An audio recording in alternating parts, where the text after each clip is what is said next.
think the honorable thing for our species to do is deny our programming. Stop reproducing. Walk hand in hand into extinction. One last midnight, brothers and sisters opting out of a raw deal. Do not trust any friends or family members. I repeat, do not trust friends. Fire it up. Fire it up. Banging away on Darla. It's I try not to date the things that we say, but often, we end up dating things. No, it's just like this is a major snowstorm. I know we already talked about this, but I just want to let everybody know that we're safe and here in the province of Ontario with our Governor Carney overseeing us. It's going pretty well. It's going, I feel better than the alternative or our neighbors. So that's at least something good. Oh yeah, because I'm not getting summarily executed. Not just being like shot in the back, defenseless on the ground. Yeah, it's nice over here. Slugs. Yeah, we got a different type of ice up here, and it's snowy, and cold. Not so good up here. It's remarkable how different our countries are, considering that, as James says, we are a hat that America wears and has decided recently to take off. But yeah, like this massive political violence, like, is completely alien to us. There is nothing even resembling political violence. Like, there's violence or whatever, but I mean, like, everything about up here is peaceful and calm in comparison.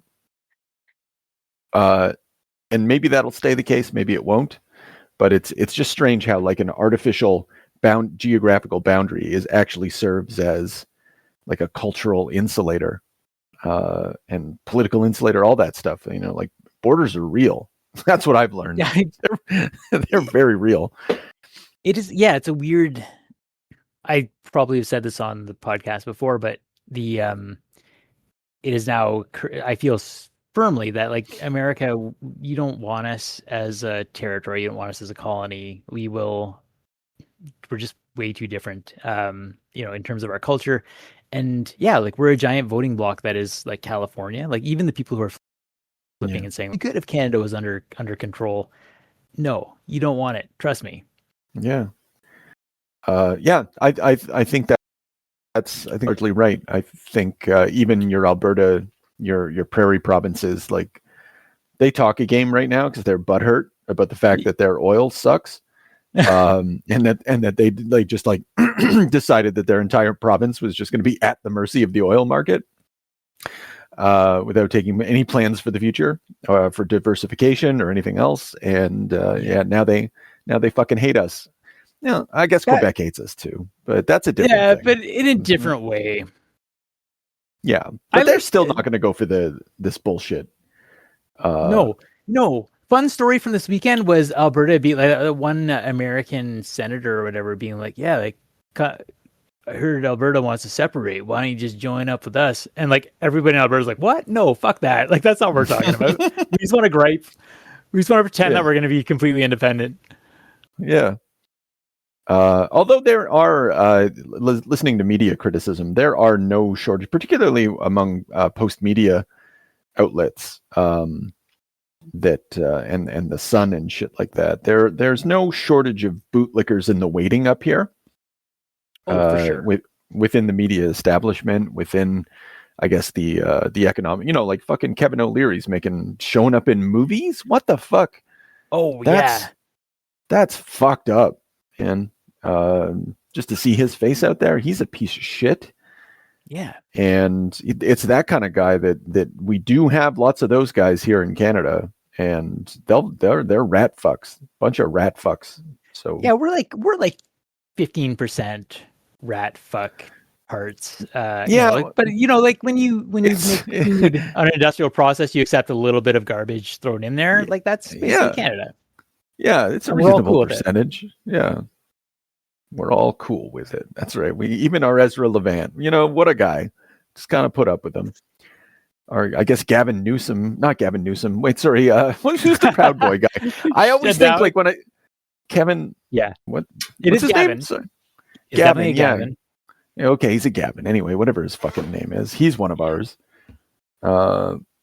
So we got some shitheads, we got some rat fuckers, but we didn't put the rat fuckers in charge. And so, friendly suggestion, neighbors, you got yourself a rat fuck problem. You let them in the house. You let them, they're no longer just in the walls. Now they're sitting at your table. And just get some rat fuck spray or something. Politically, I'm saying. Yeah, I'm saying, like, kill politically. Doing a little Alex Jones there. Nicely done. Yeah, good. You know what else is nicely done? It's nice that we can relate to interesting times. That's right. So yeah, Watchmen, number 5. Sorry, I'm trying to fearful symmeTRY. Do you find yourself saying symmeTRY when you read those words? Never. No? Okay, so when you read the poem, that what immortal hand or eye could frame thy fearful symmetry? Symmetry. That's what that's how I do it. That's what you're a rat fuck. All right, we just found another one. Hold on here. Could frame thy fearful symmetry. It doesn't make any sense as a fucking, given the structure of the poem. Blake was a freewheeling dude. He doesn't care about like the shackles of rhyme. Jesus Christ. Okay. Well, I do, and so does Alan Moore, I would imagine, given the structure and of this Watchmen issue number 5, which came out. Okay, so it's cover dated January 1987, but it was released in October 1986. And in text, you and we were like, I don't really have much to say about this, but then I found myself thinking. I was thinking a little different, because like I looked over it again and the things that I dog-eared in my copy and some of my thoughts, and I was like, wait a minute, this is really good. There's lots going on here, as usual. Yeah. And still though, like it's a little short on plot.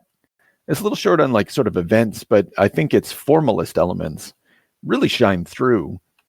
Some people think that this is sort of the apex of. Actually, strangely, I didn't know this was an opinion, but it is. Some people feel that this is kind of the apex of Watchmen, even though there's other sort of iconic things to come. They see in it a special little structure, a little moment of Alan just losing his fucking mind and saturating the page with sort of echoing symbols, resonating symbols, that kind of thing. And I do see it, but I at the same time I don't see it. To the extent that you're like caught up with like formalism as an end, I think that would be your appreciation for this, the pinnacle. But it is cool and it does have a purpose. I've kind of come to the conclusion. So I'm excited to talk about that. We grudgingly came to this conclusion. I guess you're still good, Alan Moore. Yeah. Well, my initial feeling was that it was just, another transition thing. Yeah. But I mean, like, isn't that what until the end? Like, isn't that the point? You just keep transitioning from moment to moment. I think that maybe what makes me feel this way is the opening page where you're at the Rum Runner, which is a really interesting name for the hotel or place that Moloch is living. You got the pirate theme immediately, and I think like that RR upside down with the X is maybe we get a couple of different versions of the smiley face. Yeah, I agree. And I think this is one of them. If for no other reason than it is the very first image, mirroring, if I'm not mistaken, the very first image of Watchmen itself. Yeah. And it's all red and yellow and yeah, it's like a negative contrast almost. Like the inward stuff is yellow and the outward stuff is all red. But yeah, I think it's definitely evoking or playing with the motif. Yeah, and so then it is a poison symbol, not just of piracy, but also of poison and radiation, which we've already seen the radiation symbol being another aspect of the smiley face. But anyway, my point was nothing's really happening. He's just walking through the rain and entering the building, right? Like, but it it slows down time a lot. And I feel time is really slowed down in this one. Yes. Well, like 4 pages to get to the the reveal, which are like it's so fun to be in that moment of Moloch just slowly investigating, this intrusion in his house. Mm-hmm. You think And I'm he's scared not afraid. of some punks? Yeah. He's fucking terrified. Yeah. I think it's so interesting to reflect on where Moloch has ended up too. Like you mentioned this sort of rum runner, and like it's such a sordid little, like almost like boarding house, and he's at the end phases of his life. And when you think about the sort of the wages of like the sort of like crime infamy that he would have had at a certain point. But I guess, when you have heroes constantly busting your schemes, what profit have you made? Went to jail, came out, and yeah, you're just like some old man living alone. Yeah. He's doing a Shawshank Redemption, poor fella. He's got those pointy ears. That's so strange. I looked up, I was like, okay, what is Moloch? So, everything's chosen for a reason in this book. I didn't find like a whole lot to work with, but this struck me, just reading the Wikipedia entry. One of the translations of the phrase is, there's 2 ways of sort of looking at it, apparently. There's a number, well, actually, maybe there's 3 ways, but anyway, 2 that interest me. As one, it's like a power that demands a dire sacrifice. And that made me think of what Ozymandias is going to get up to. All that stuff. But then also act and object of sacrifice. Well, I don't know if the act part, but I mean, just the fact that Moloch himself he's fucking shot in the head, like a cracked egg. And he is sort of like the sacrifice that encages Rorschach in the end, like the sort of trap that's laid for him. I don't know. It's kind of a weak sort of idea, but I was looking, I was like, what can we do with that? So that was just kind of an idea. Nothing to write home about. Didn't give me that feeling like I was going to have to take a shit. Like when you get a really good idea and you're like, oh, is that how it works? That's how it works, man. My guts are like, oh, it's so awesome, right? Yeah, sure. Yeah. I have no good ideas. That's all I'm saying. Maybe that's it. Yeah, that's it. Yeah. I really like Rorschach's signature, the reflected R, like little dots. Oh. Just again playing with that theme of symmetry, which also reflects his mask. Yeah, I found myself trying to figure out like why is the B, the H, and the D all capitalized, and then I was like, no, don't go down that road, James. There's nothing there. I see. Yeah. Is that like Hebrew or something? Behind you. Yeah. What? Okay. So Moloch gets fridged a lot. And I find myself, obviously fridging back then didn't mean what it means today. Right. So, but like arguably Alan Moore is the source, like he is the progenitor of the fridging as a concept in comics. And this is like the dark magic being released into the world accidentally, a spell that went awry. Yeah, because it is the book. Yeah, because like I think fridging as a concept in comics flows from the comedian's rape of Silk Spectre. I've always sort of had that. I've never said it out loud, but I think that's what I've always been thinking. I've always said it was part of like the grim and gritty thing, but like particularly the sexual violence against women became a way of signifying that you were grim and gritty, serious. Yeah, like a serious artist. Yeah, like Ron Mars, serious. Okay. Sorry, he was the guy that, if I'm not mistaken, he's the guy that wrote the comic, the Green Lantern comic with the women in the refrigerator. Oh, okay. Yeah. Sorry. Just Kyle Reiner. Yeah, that's right. He's the guy that brought us Kyle Reiner. Changed the world forever. So it all started here. Rorschach is convinced that Moloch doesn't know anything. And all of this, I guess, is just a sort of like kind of a distraction from. Kind of. Well, I guess he's just so thorough about following up on his leads, and also like inflicting terror on anyone who's ever committed crime.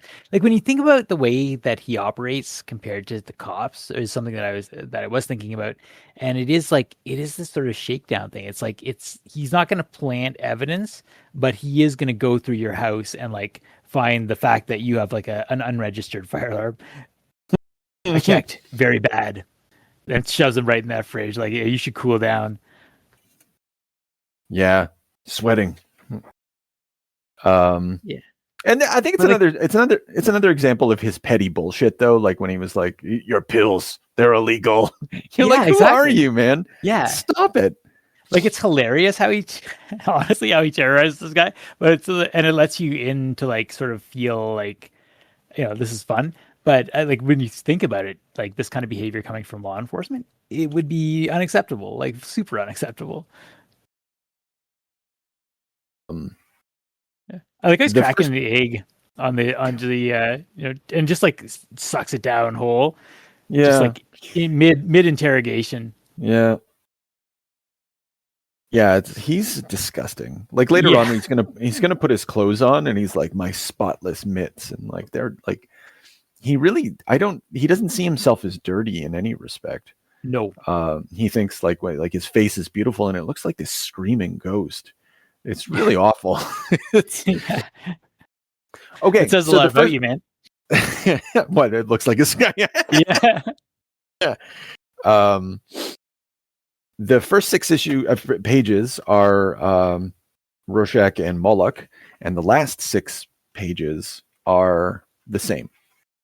But it's the police coming to get him and stuff like that. We've got that fearful symmeTRY going on here. Yeah, and we should just state it famously, but the panel arrangement is exactly the same except mirrored inversion, like a large panel. Yeah. I actually went through and looked at it. It is true. I'm looking at it right now. That's fucking awesome. Yeah, it's obsessive. Yeah. But in the same way, I think the 9-panel grid makes it not as crazy because you'd only have to have a few pages with some variety in it, and it probably isn't. I mean, it's hard. It's going to be hard to do that, but it's not impossible. No, it just seems impossible. Similarly, so we get to the end of Rorschach's bad treatment of Moloch, and he's talking to himself as he usually, like what's going on. So, walk past, this is page 6, but last panel, walked home past trash cans stuffed with rumors of war, weighing factors, bodies, motives, waiting for a flash of enlightenment in all this blood and thunder. And then back up to the top, we got an image of the Buddha, and with the blood splattering over the eye, we got another avatar of the smiley face. Yes. This one's sort of like the first sort of, we're getting back to a positive connotation, like the smiley hippie element. Yes. And then we need to know everything. And then, sorry, like I am skipping ahead a little bit here, but then we get to the last panel and it shows the same sort of Buddha thing. And it's like, that takes a whole different kind of inspiration. And so we've got this, the point of pointing all this out is like, one of the tricks of this comic is this, he's been using it before, but I think he uses it like a lot in this one, is this, this smearing, I don't know what else to call it, but sort of smearing between panels through text or image to like overlap them and kind of, it's like one scene melts into another. You would get like a fade out and a fade in if this was film, but you don't get that. So he's trying to kind of produce that effect. And you get a ton of that picking up on those images as the next scene picks up. Yeah. With the connotation, the positive connotation of that symbol, though, later on, the cops are processing evidence. They have that poster, and the cops looking at it, and he says, the way the world is today, I guess none of these messiahs and illuminated types really amounted to a whole hill of beans. So that connotation gets kind of like negated, and really, I think that's a reflection on the same, like this. It's a statement of the superhero itself, like the sort of crime fighter, do-gooder. Yeah. Okay, there we go. Yeah. I like that. Yeah, and if you want to like extend that sacrifice idea, like Mhm. this splash of blood over this image of something enlightenment, it's almost like this dark energy is now officially opened up. Like this father has murdered his two infants, toddlers, and yeah, it's like well, one guy's like, yeah, one of the cops is like, I think it's astrological, like Haley's comment, and the other guy says, yeah, so is Russia invading Afghanistan. That is it being an omen of doom. Mm-hmm. And then the astrology cop's like, it's gonna blow over. Yeah, there's a little there's a little bit of that. The news vendor as well, when they're like, where are you going to split to? And and then turns to the same sort of thing that we all tell ourselves, like, they'd never do it.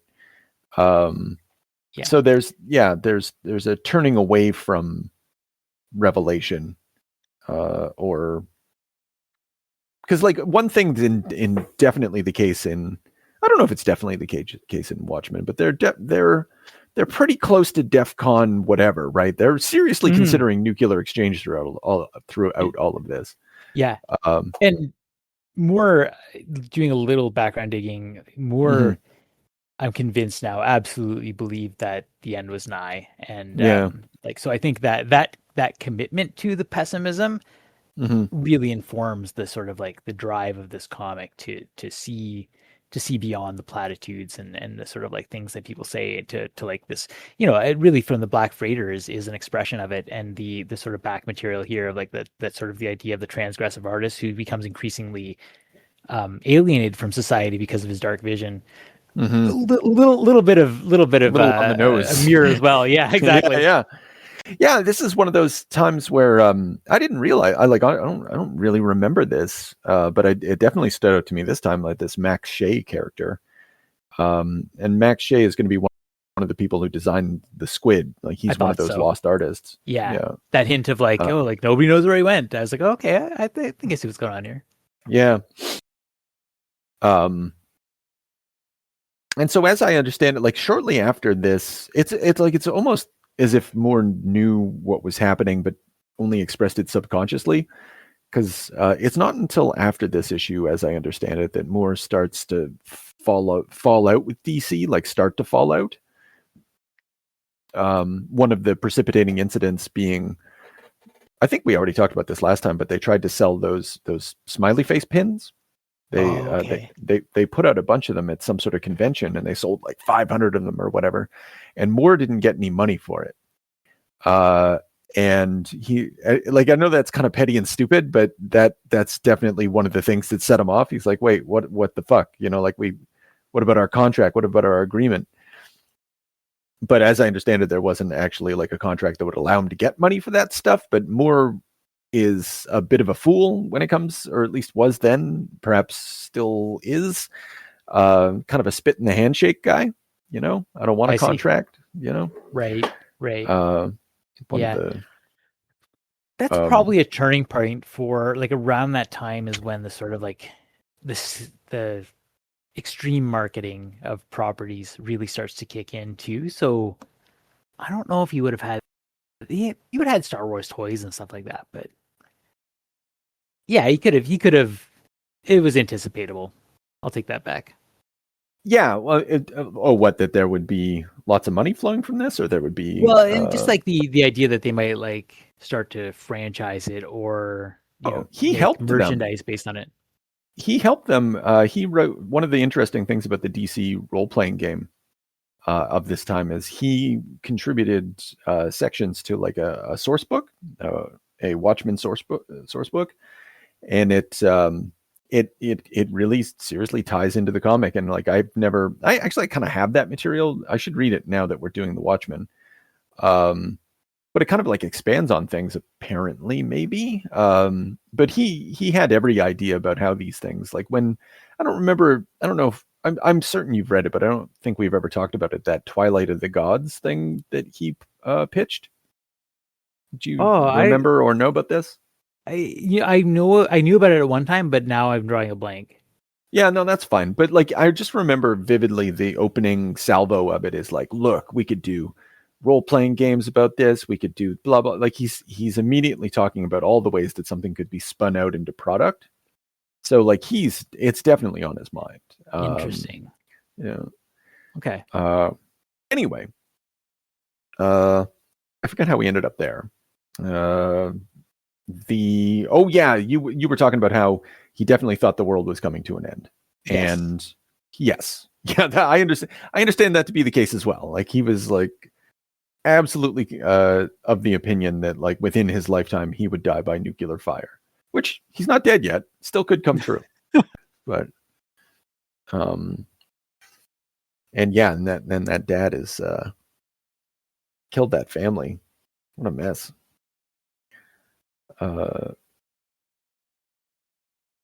Hopefully that wasn't Alan supplementing his own feelings about his own family. Oh shit! I didn't even think about that. Why would no? What about killing his family? I guess if he had 2 daughters, we could go down that route. That'd be weird. Think about killing his wife and 2 daughters, and instead he wrote a comic book. The healing power of art. Maybe you gotta like hide it, so you like change the gender of the kids. There you go. I know he has 1 daughter. Maybe he has 2. Well, anyway. Okay. Yeah. We can't prove anything. Yeah. Black Freighter. How you feel about it now? I felt that this was more tedious to read this time around, but then going back to think about it, I was like, this is so cool.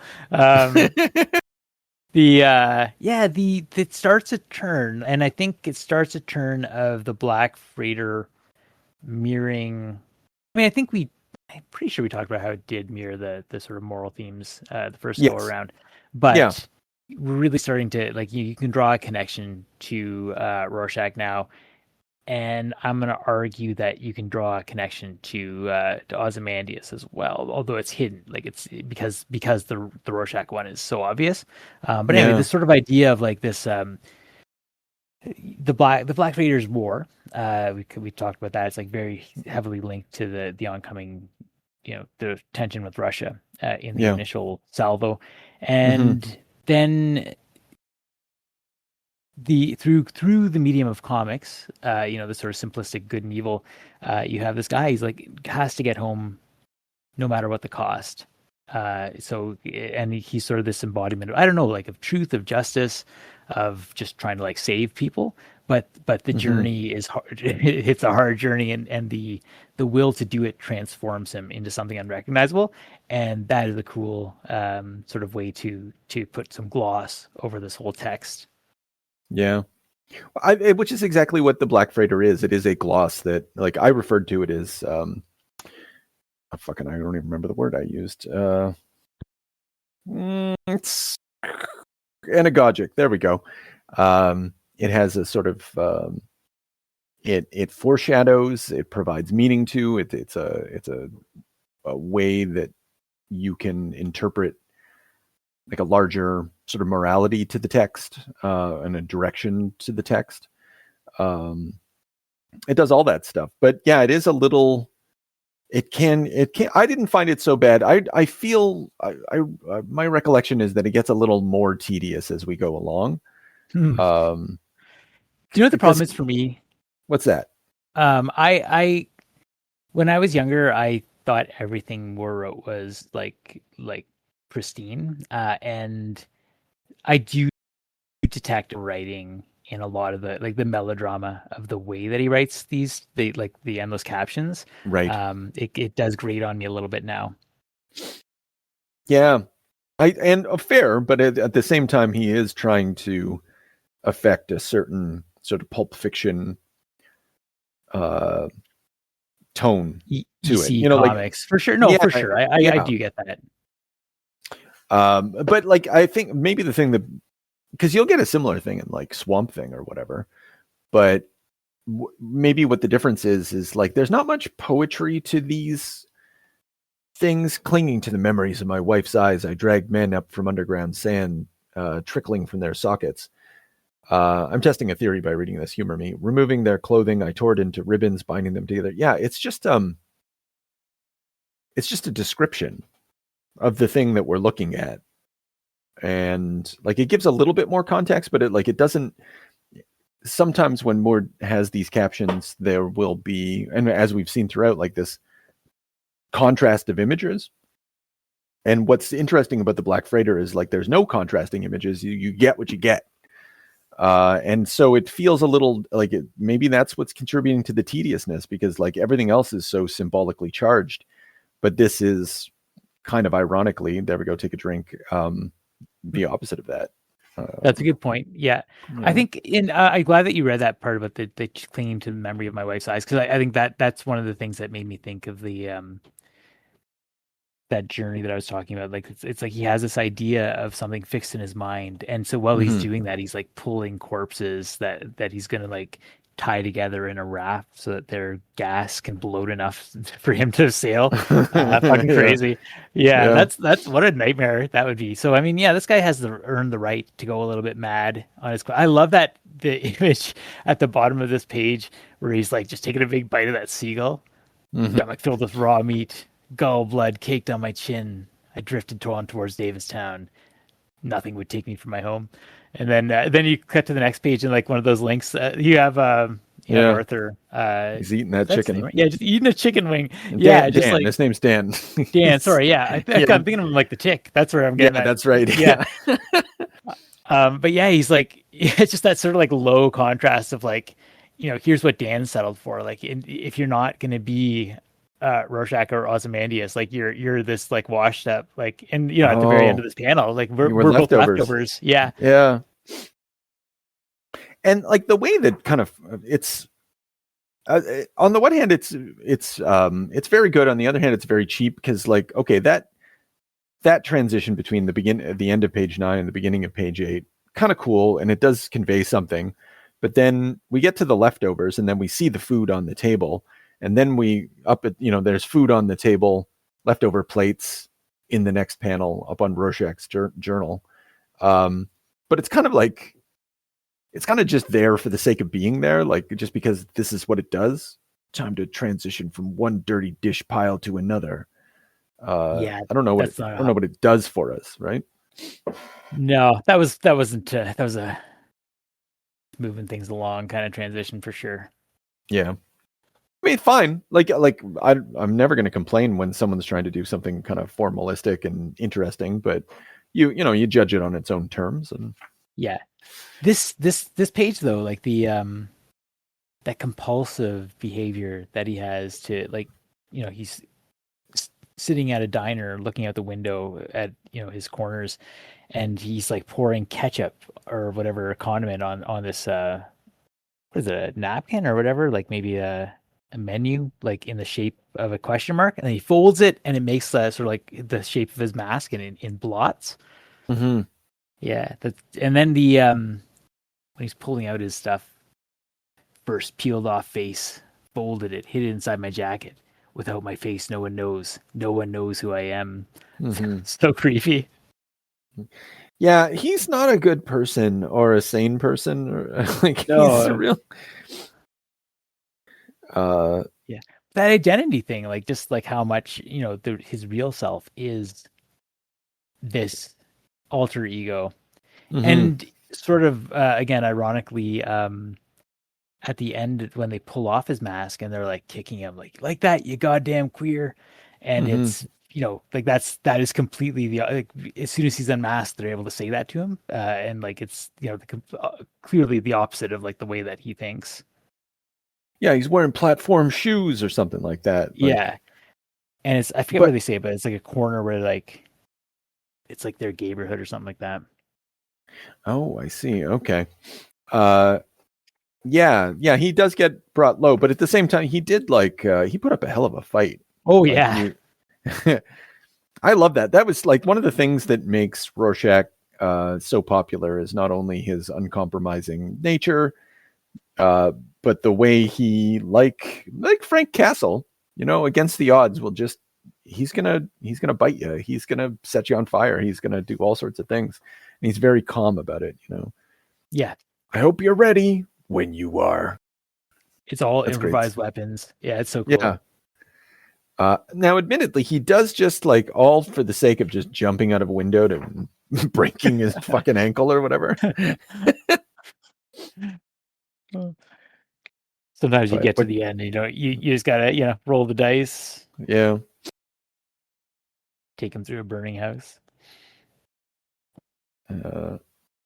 Okay, so we get Vite, whatever this action sequence, very rare sort of embiggening of the image, like a 2-page spread. We don't see a lot of those.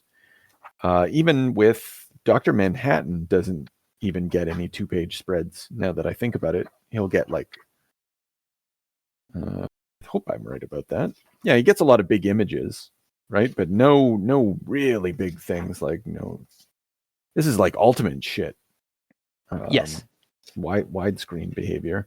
And the last time we got widescreen behavior was Rorschach coming in the window of the first issue. No, even that wasn't 2 pages. So when the fuck else? I know we got some other 2-page spread. Or is this the first one? It might be the first. Like, I think there was one that isn't as big as you think it is, or maybe some of those John images, like they take up most of the page, so it feels like a full page thing. No, there's not.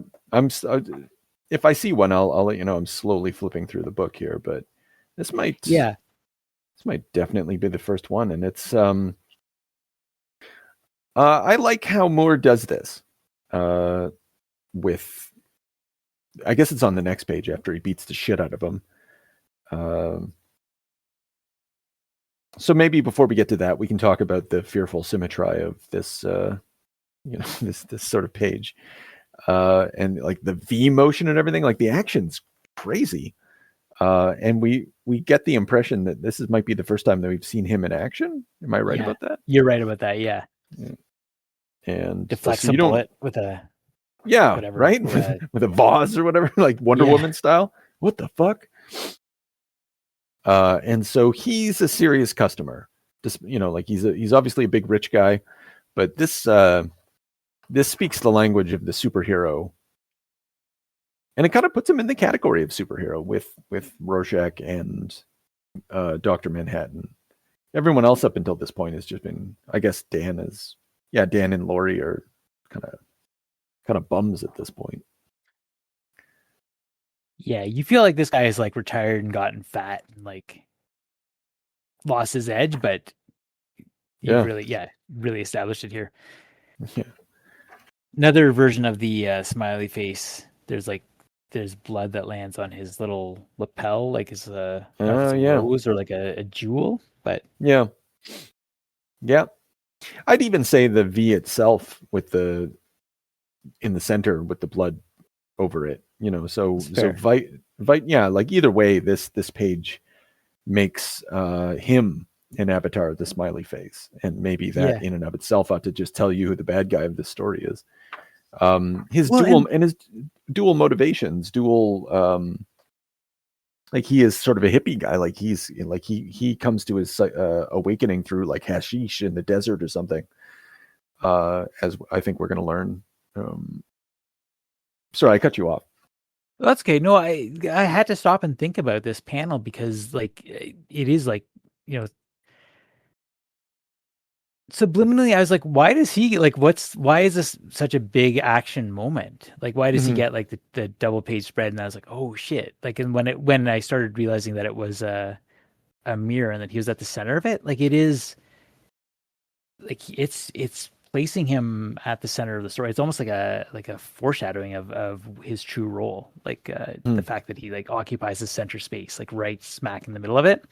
And with that idea of the fearful symmetry, like that whole poem is about, like how can something good, or like how can something like a positive design come from a world that contains all of these elements that's been created this way, and he's the creator of this world through his actions and his plan. That seems like a good place as any to I'm not going to talk a lot about Blake because I'm not a Blake like a scholar by any stretch. But I do want to turn the audience's attention to Eruditorum Press's Last War in Albion, Book 2, Chapter 5.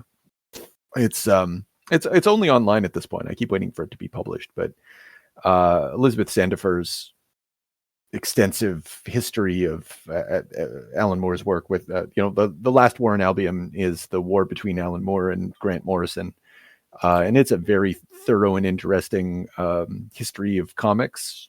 Oh wow, revolving around those two guys.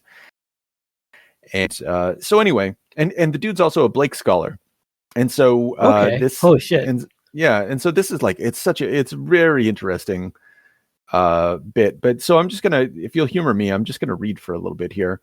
The tiger is a fitting. So we've got a picture of, as we know, Blake like illuminated his own manuscripts, etc. And so he like drew images. He's kind of like a comic artist in that way, or a children's illustrator, or an illustrator of his books. So the tiger is a fitting thing to look at here, not least because it shares some of the particular horror of the Book of Urizen. We don't need to worry about that, with its deadly terrors, dread grasp, and perhaps most obviously, its fearful symmetry. A phrase that seems tailor-made for the geometric precision of Urizen. Again, we can ignore all that. But here's where it gets interesting. But more than that, the tiger illustrates another means by which Blake destabilizes his texts, namely the gap that opens up between image and text. For all the anthology-friendly bombast of the poem, after all, it is impossible to escape the fact that in the overwhelming majority of the copies, the image is not that of a monstrously incandescent tiger, but of an ordinary, at times downright goofy-looking tiger. It's not so. Yeah, and look at the picture. It's just like, it looks like something from like Disney's Jungle Book or something like that. Like it's not a fierce beast. And so one of the things that this chapter kind of focuses on is sort of the ways in which Alan and Blake are sort of engaged in a similar project. And how do I tie that together with what you had said? I guess the symmetry, but he's the it's stupid to say he's the tiger, but he's not really he's not, he's kind of handsome and kind of a goof. Little carnation. He's the creator. The tiger is what he's like cooked up for the world, because like the poem is like talking about how it's really directed, like how can something. Well, it contrasts with. Okay, here's how I conceive of it. Sure. Songs of Innocence and Experience. So like in each of the volumes, he'll have a poem that reflects the sort of like a childish sort of understanding of the world. Everything's safe, everything's cool. God made this world for me, with more complex and disturbing truths. And so there's a contrast between the lamb and the tiger. And the lamb poem's like, oh, little lamb, like you're like Christ, you're like me, like it's a safe world, and like this is how things are. And the tiger's like, how did this guy that made that create the same thing, right? I think that speaks a lot to, like, it's just appropriate for Moore's approach to comics to evoke that, like, comics were seen as a children's medium, and this book complicates the morality and the sort of like the image of like, imposing your will on the world and making, I don't know, just disrupting crime or trying to make the world a better place, and like all the complexity that comes with that. And that like it's almost a perfect sort of comparison for what Watchmen is up to, like exactly for the reasons you say. Like it is 1950s superheroes, but what happens, then, and if the 1950s superheroes are the lamb and Watchmen is the tiger, and specifically Veidt is the tiger. What would it take to actually make change in the world? Like when there are all these for a man who reads the news and understands these things. That's right. I love that. And I'm sure there's maybe other, fancy things to say about it, but I don't. But that's like in broad strokes what I think Moore was up to in this, in choosing fearful symmetry and the Blake and whatnot. Which gets me to I think this fooled me. This book fooled me the first time I read it, when Ozymandias he's reaching into that guy's mouth. I want to know who's behind this. Oh, cyanide capsule, right? Yeah. And it's revealed he put the cyanide capsule in the dude's mouth. And like looking at that panel now, like the fear in the guy's eyes as he's having, like, basically being killed in front of everybody. It's chilling on reread. But I didn't see it the first time. I remember that I didn't see it. It fools me every time. I forgot all about that. Well, there you go. Sorry, spoilers, buddy. No, that's all right.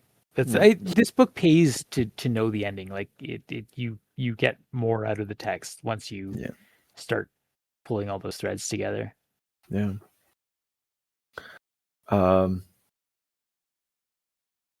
Having read The Punisher before this, the Barracuda, all these sharks and stuff, I got a lot of Frank in my mind when I had the same thought. Yeah, I was like, escape it. Sharks don't take, if they were to take a bite of someone, they wouldn't care that much. They'd move on. Mm-hmm. That's what stuck with me from Frank's adventures in Florida. Yeah, that's what I want to know. Yeah. I mean, the bite's not going to be so good, but they'll leave me alone afterward. Yeah. But that, you think the shark, the giant shark, the Moby Dick of sharks, that's another smiley face, you think? Because it gets stabbed in the eye? Well, yes. And skin was neither black nor white, but a pale and mottled yellow. Yeah. Or comics, so, like, I don't know, like, I didn't really know quite what to make of it. Of the you mean like what did this shark stand in for? Like, is it meta, like a meta comic image, like sort of like the yellow newsprint of like pulp comics? I guess it could. I'll point out that the sail also is, like, in an earlier panel, it's got that blood stain on the front, and similarly resembles the smiley face. Yeah, I don't know. Yeah, I actually, think, yeah. I don't know if Moore's going that far, but I guess it's entirely possible about the shark being some sort of comic industry thing. But he's not really, like, fussed at this point. He's doing pretty well. True. Although he senses where things are going, as we said about standing for Max Shea. I think he's just accumulating smiley face avatars, but we're really getting a lot of them. Like, they just layer upon layer upon layer, and it's unclear to me. And maybe I need to make a fucking chart, Alan Moore style, just put them all together and see, like, what comes out the end. But I think ultimately it's a Songs of Innocence, Songs of Experience kind of thing, whereby the smiley face itself is the Song of Innocence, and then the blood splattered on it is the Song of Experience. If so, though, the shark is just, I don't know what the innocent part of the shark is.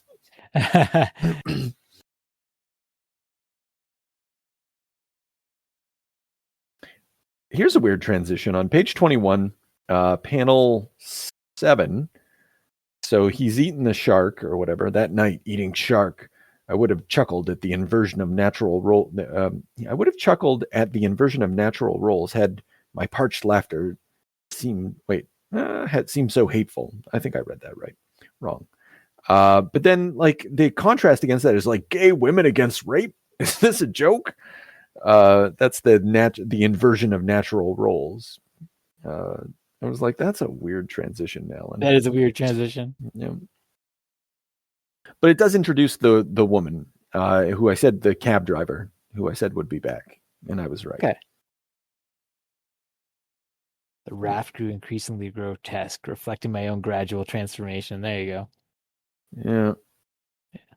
I like when he looks into the water and he's like, like this madman staring back at me. Like, you're going to show up to your wife like that, dude? Oh, yeah. If you make it. He's not... Yeah, he's fucked. And then the transition of, like, those cops when they get the tip. Raw shark. Yeah. So who do you think called? Maybe we'll never know. Like I know it's Ozymandias organizing it, right? Like that's he's done all the stuff, but why is he talking like that? Raw shark. I think they don't know. Like I think they're like, what are you talking? Like it's just the language is registers as that, and like until they connect it, you know. Like, what do you mean you found Rorschach? How do you find that? Yeah. Let's keep an eye out for someone who has a weird pattern of speech, though. Because, like, no name, huh? Okay, that's acceptable. Raw what? Did you say shark? Raw shark? Why do I want to find out raw shark? And then dude figures it out. So, like, it's someone who says Rorschach by going raw shark, something like that. Okay, yeah. Yeah. Well, that's... Anyway. Oh, did they make Wolf to it?